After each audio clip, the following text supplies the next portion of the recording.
Hello and good morning, and thank you for taking the time to be here.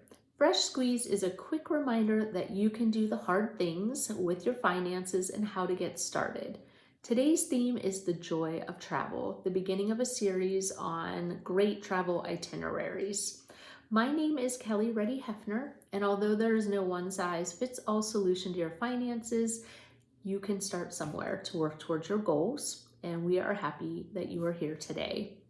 Saving and planning for travel adventures is a common top goal for clients. The opportunity to see the world and experience culture, history, food, and people is without a doubt one of the most rewarding experiences. According to Ralph Waldo Emerson, life is a journey, not a destination, and I could not agree more. To explore and learn can be done on any level of budget, and travel can also be enjoyed solo, with an adventure partner, in a group of strangers, or with the entire family. The foundation of my first international travel experience was entirely by choice, but subsequent travel adventures were a bit by necessity. As a military family, we did have orders to travel overseas, and I had a professional job at the time that required a lot of travel within the US. I must admit, I did not travel a whole lot until after college graduation, perhaps due to a lack of travel and financial resources, but also maybe a lack of knowledge on how to arrange things as well.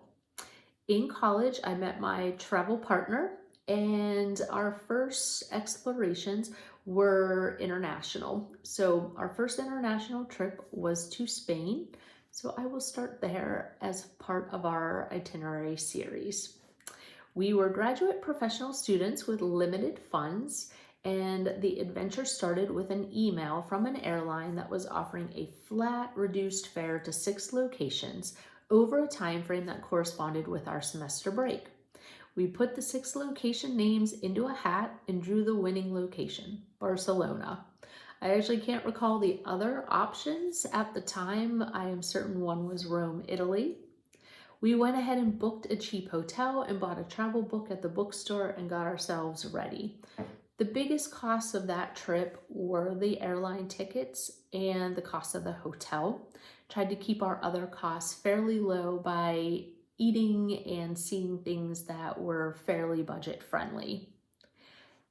It is a nice segue from uh, Max and Charlotte's recording from last week, where they talked about their adventure studying abroad, but also talked about some of the things that didn't go quite right also. I had the same experience where we did have to switch hotels. The first one we checked into was a little too good to be true. The price was quite low, and when we got there, it was not exactly as we expected.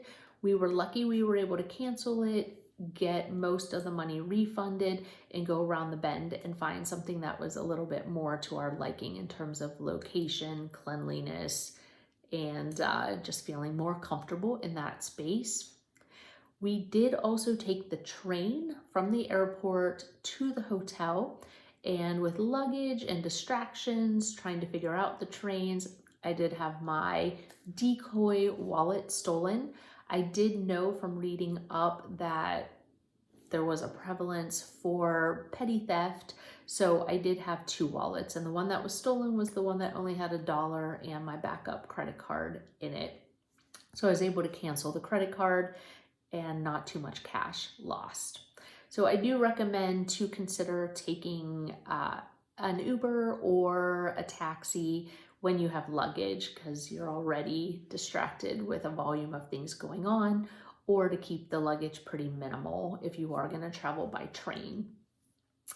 Famously on that trip, I did mention to my travel partner an interest in trying the local chi-chis for dinner. I was a new and novice traveler, so that still gets a lot of laughter from my family. Not that I did not enjoy chi-chis as a great restaurant option back in the States, but luckily you'll be relieved to learn that we did not dine there internationally.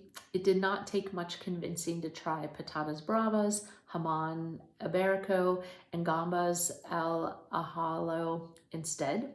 So being open to your dining experiences and venturing beyond what's familiar is also important as well.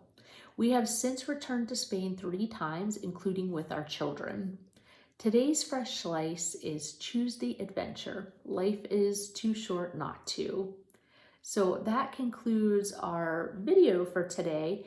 To see our travel itinerary, click the link to go to my website and check out Barcelona, Spain. It'll give you 2 versions because I've been there twice, once as a grad student and again a couple years later.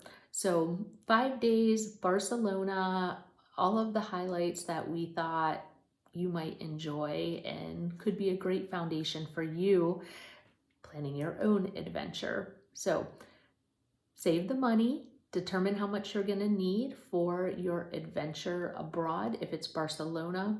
So we'll give you a couple things to have in mind if that's going to be on your list for the upcoming travel season. Have a great day, get out there and get it done. Thanks.